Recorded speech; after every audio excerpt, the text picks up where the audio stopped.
एक धनुष टूट गया, इसमें इतना क्रोध करने की क्या बात है? हमने तो बचपन में ही धनुइयां तोड़ डाली, उस समय तो किसी ने क्रोध नहीं किया था। विश्व भर में सम्मानित महाशिव धनुष को बच्चों की धनुरियों के बराबर समझता है। ब्राह्मण देवता, आपको धनुष और धनुष में फर्क दिखता होगा। हम तो क्षत्रिय हैं, हमारे लिए तो सब धनुष एक समान है। लगता है तुझे अपने जान से मोह नहीं रहा। मुझे मोह है कि नहीं, परंतु आपको इस पुराने जीर्ण धनुष से बहुत मोह दिखाई देता है। इसके टूट जाने बच्चों की तरह बिलबिला रहे हैं। रघुवर ने इसे हाथ लगाया, ये टूट गया, इसमें उनका कोई दोष नहीं। क्रोध त्याग दीजिए मुनिवर, बहुत धमका लिया आपने। मैंने तो तुझे बालक समझ अब तक जीवित छोड़ रखा और मैं आपको एक ब्राह्मण समझ आपके हाथ नहीं उठाना चाहता। निरंकुश बाल नहीं जानता कि मैं क्षत्रिय कुलनाश अति क्रोधी वह परशुराम हूँ जिसने कई बार इस पृथ्वी को क्षत्रियों से हीन कर दिया। क्षत्रिय राजाओं का सकल नाश करके यह पृथ्वी बार बार ब्राह्मणों को दान कर दी है। ब्राह्मण देवता, जो वीर होते हैं अधिक बातें नहीं करते, वार करते हैं। विश्वामित्र, यदि इस उद्दंड बालक की रक्षा चाहते हो तो इसे हमारी आंखों से दूर ले जाओ। आप आंखें बंद कर लीजिए, मैं दिखाई नहीं दूंगा। इसे हमारे पराक्रम की शक्ति बताओ। अपनी गुण गाथा आप स्वयं इतनी अच्छी सुना लेते हैं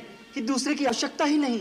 अभी तक अपनी महान गाते गाते नहीं भरा हो तो सुना लीजिए। पिता का ऋण कैसे माता का कैसे काट दिया। बंद हो गया। ये बालक अब निश्चय ही मरणहार है। आश्चर्य है कि मेरे कुठार के सामने आकर भी अब तक जीवित कैसे रहा। मुझे भी आश्चर्य, मेरे देवतुल भैया को मृत्युदंड देने की बात कोई मेरे सामने करे और वो मेरे बाणों से अब तक बचा रहे। लक्ष्मण, भगवान, बालक की बातों पर ध्यान मत धरिए। और फिर उसने तो आपका कोई अपराध नहीं किया। आपका अपराध मैं हूँ। मेरे ही हाथ से ये धनुष भंग हुआ है। यदि दंड देना तो मुझे दीजिए। मुझे अपना दास समझकर चाहे मुझ कृपा कीजिए या क्रोध कीजिए या फिर मेरे प्राण ले लीजिए।